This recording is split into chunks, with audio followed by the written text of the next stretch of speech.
Assalamualaikum warahmatullahi wabarakatuh. Baik, bagaimana kabarnya anak-anak? Alhamdulillah sehat, alhamdulillah.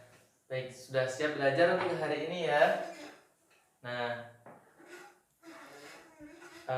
sebelum belajar, kita berdoa terlebih dahulu.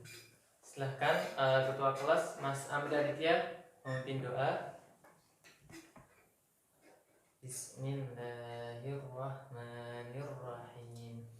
Raditu billahi rabba wa bil islami dina wa bi muhammadin nabiyya wa rasula. Rabbi zidni ilma warzuqni fahma. Amin. Baik, alhamdulillah, terima kasih. Selanjutnya Bapak akan absen terlebih dahulu. Yuliana Lawati ada.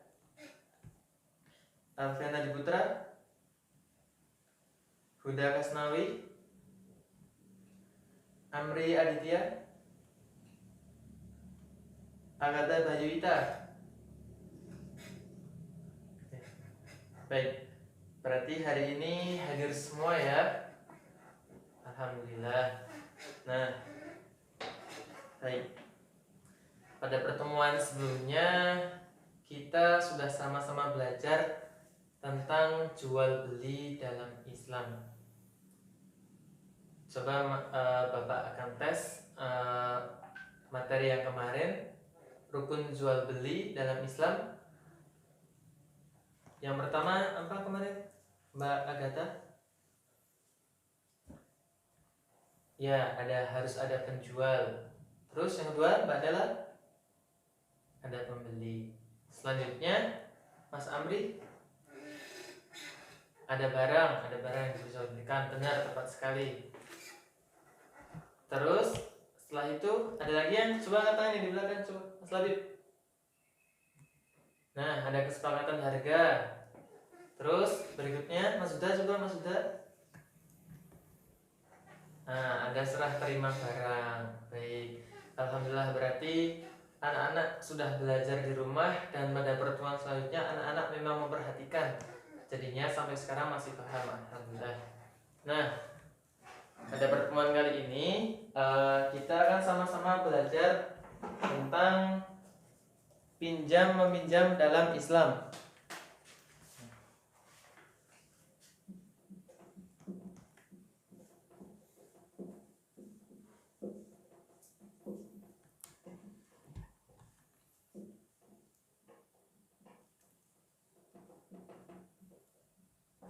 Nah, kita akan belajar tentang pinjam meminjam dalam Islam. Adapun tujuan pelajarannya, setelah kita sama-sama belajar tentang pinjam meminjam dalam Islam pada hari ini, nanti diharapkan kita tahu yang pertama pengertian dari pinjam meminjam dalam Islam. Kemudian juga dalil atau dasar hukum dari pinjam meminjam. Kemudian yang ketiga, kita juga akan belajar hukum dari pinjam meminjam itu sendiri. Yang berikutnya kita akan belajar tentang rukun dan syarat-syarat pinjam meminjam.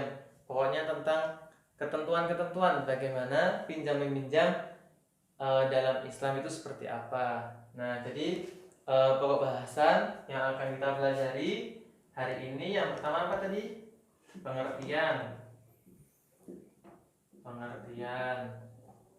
Terus yang kedua dalil. Yang ketiga hukum pinjam meminjam. Yang keempat rukun pinjam meminjam. Dan yang kelima syarat sah pinjam meminjam. Nah, baik. Itu pokok-pokok materi yang akan kita pelajari pada hari ini. Selanjutnya di sini anak-anak sudah biasa melakukan pinjam meminjam kan ya? Misalkan di kelas kalian nggak bawa pulpen gitu kan, pasti nanti kalian kan pinjam temannya, biasanya kan pinjam temannya terus lupa nggak dikembalikan juga, ya kan. Misalkan di rumah ada tetangga yang korek apinya habis misalkan, terus tetangga itu pinjam korek ke kita, bisa juga itu kan pinjam. Intinya dalam kehidupan sehari-hari kan kita sudah sangat akrab, kita sudah sangat sering bersentuhan dengan yang namanya pinjam meminjam.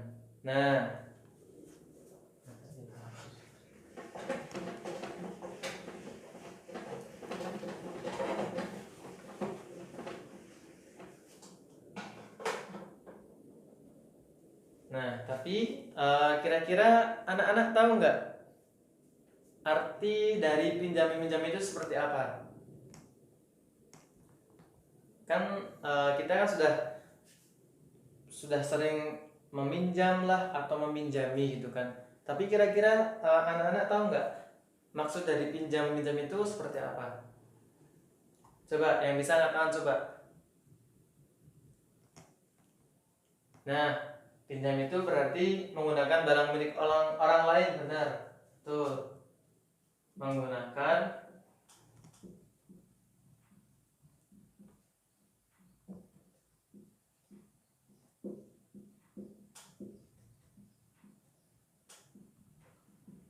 barang orang lain. Ada lagi pinjam-pinjam itu apa?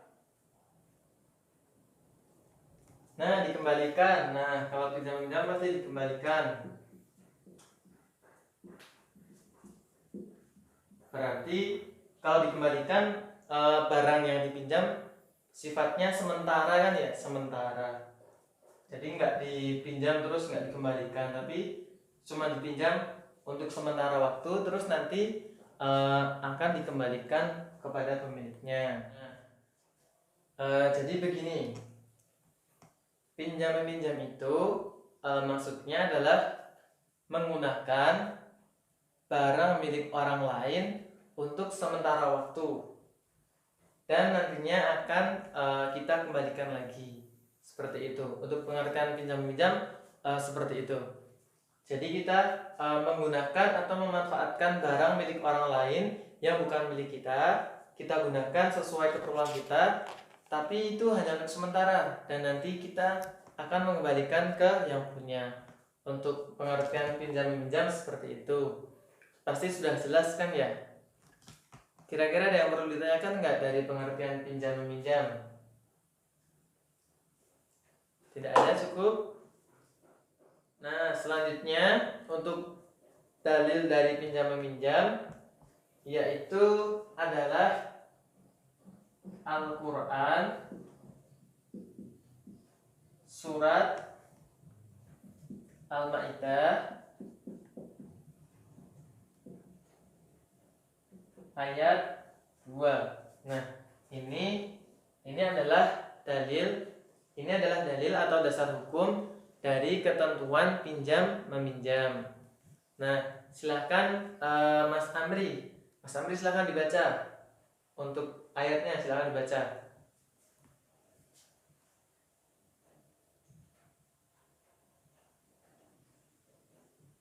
Nah, bagus, terima kasih Mas Amri. Selanjutnya untuk artinya silahkan Mbak Nela dibacakan artinya.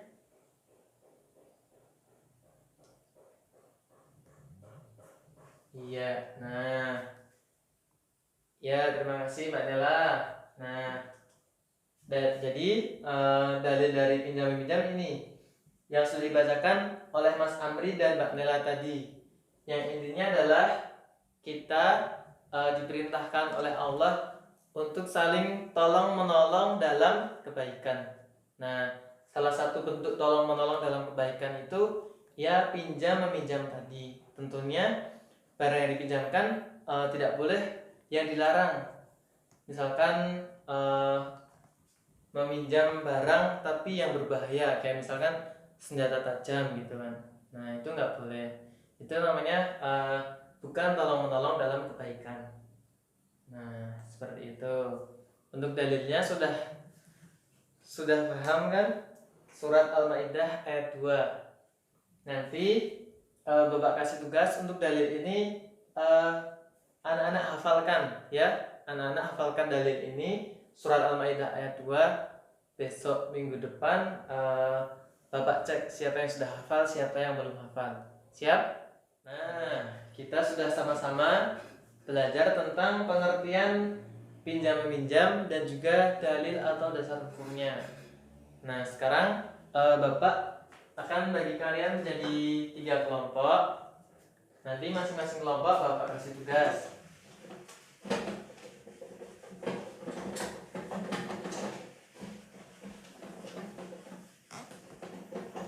Nah, sekarang Bapak hitung dulu dari 1 sampai 3, silahkan berhitung dari Mbak Nela.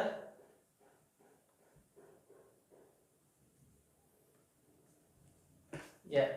Nah, silahkan sekarang berkelompok sesuai masing-masing urutan nomornya. Sudah? Sudah semua? Nah, kalau sudah semua, Bapak kasih tugas. Yang pertama untuk kelompok 1, silahkan anak-anak cari hukum dari pinjam meminjam.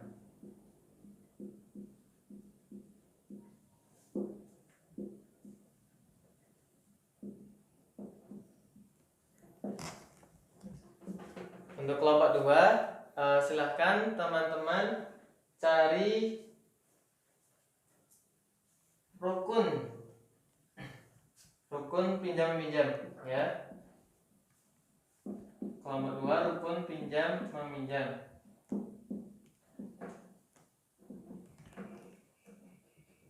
Nah, dan untuk kelompok 3, silahkan anak-anak cari syarat sah pinjam meminjam.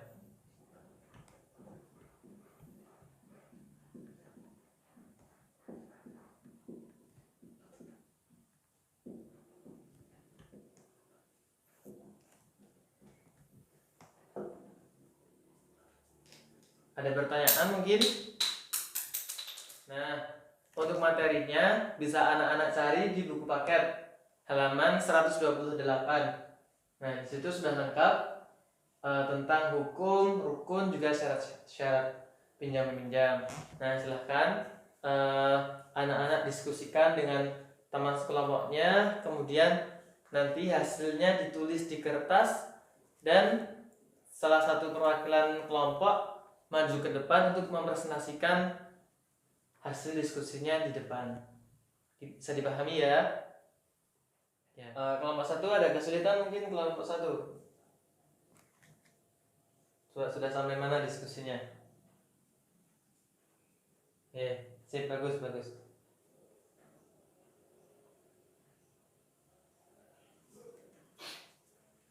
Kelompok 2 mungkin ada yang ingin ditanyakan? Sudah ketemu semua jawabannya? Baik, sudah selesai semua ya diskusinya ya? Kelompok 1 sudah selesai? Kelompok 2 sudah selesai? Kelompok 3 juga sudah? Ya, alhamdulillah, sip. Nah, berikutnya kelompok 1 silahkan perwakilan 1 orang maju ke depan untuk mempresentasikan.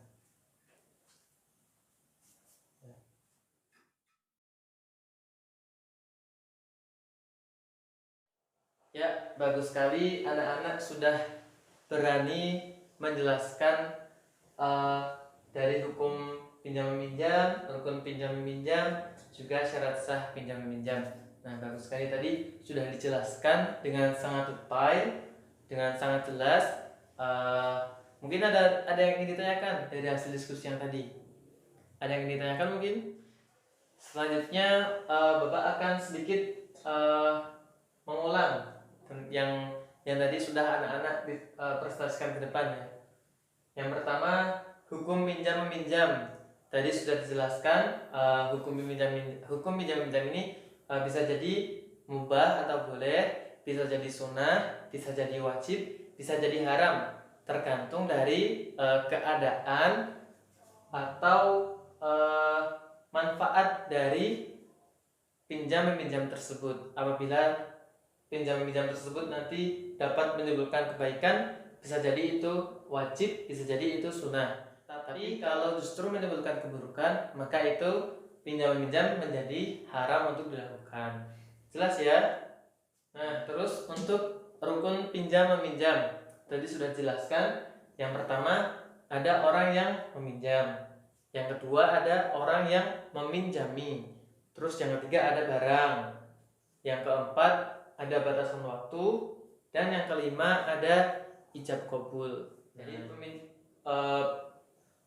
pinjam meminjam ini enggak sembarangan asal pinjam ya, tapi ada rukun-rukunnya yang harus dipenuhi, yang tadi sudah Bapak sebutkan.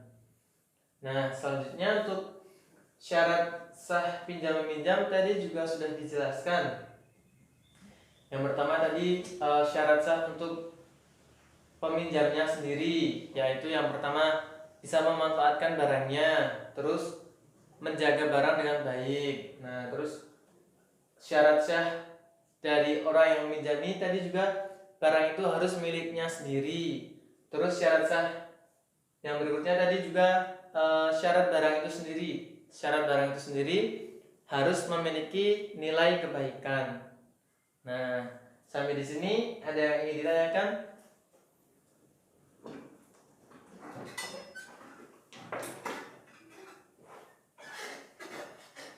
Silahkan kalau ada yang ingin ditanyakan, supaya nanti lebih jelas lagi tentang pinjam-pinjam. Nah, ini ada pertanyaan dari Mas Amri, bagus sekali. Nah, Mas Amri tanya, pinjam-pinjam dengan utang piutang bedanya apa, Pak? Nah, mungkin ada yang tahu anak-anak. Di sini anak-anak ada yang tahu antara pinjam-meminjam sama utang piutang bedanya apa? Ada yang tahu? Bagus sekali pertanyaannya. Nah, nggak ada yang tahu. Soalnya sama-sama meminjam ya, sama-sama meminjam, tapi tetap ada bedanya. Nah, jadi begini, kalau pinjam meminjam itu barangnya harus sama. Misalkan Bapak punya spidol, terus Bapak pinjamkan ke orang lain. Misalkan Mas Amri yang pinjam ya. Nah, Mas Amri pinjam spidol milik Bapak, terus besok ketika batas waktu Mas Amri mengembalikannya juga spidol yang ini. Jadi spidolnya tetap yang ini. Itu namanya pinjam meminjam. Barangnya harus sama. Nah, sementara kalau utang piutang, sebentar Bapak contohkan.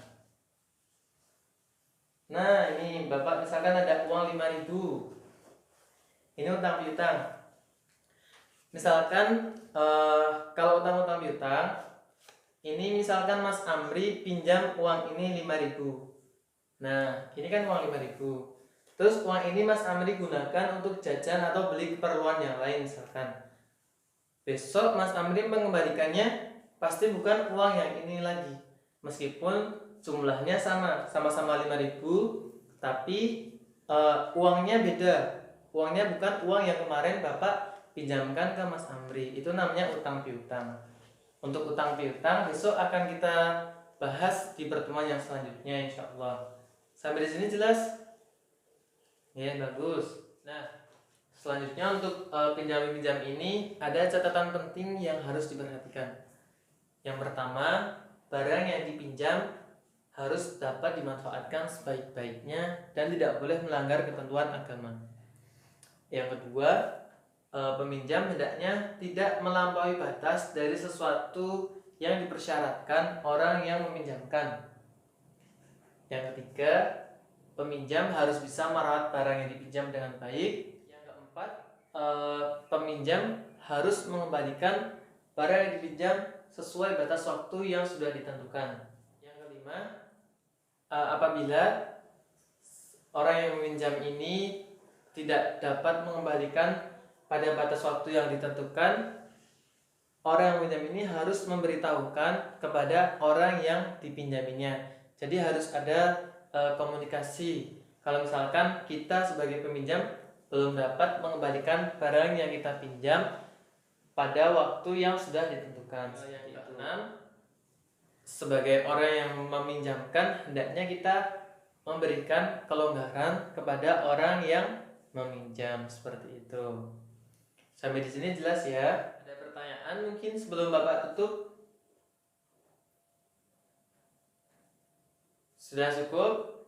Nah, pembelajaran kita hari ini cukup sampai di sini ya, tentang pinjam meminjam. Tapi sebelum Bapak tutup, akan Bapak berikan kesimpulan tentang pinjam meminjam ini. Kesimpulannya, untuk pinjam meminjam itu dasar hukumnya adalah bahwa Allah itu memerintahkan kita untuk saling tolong menolong dalam kebaikan dan melarang kita untuk tolong menolong dalam keburukan.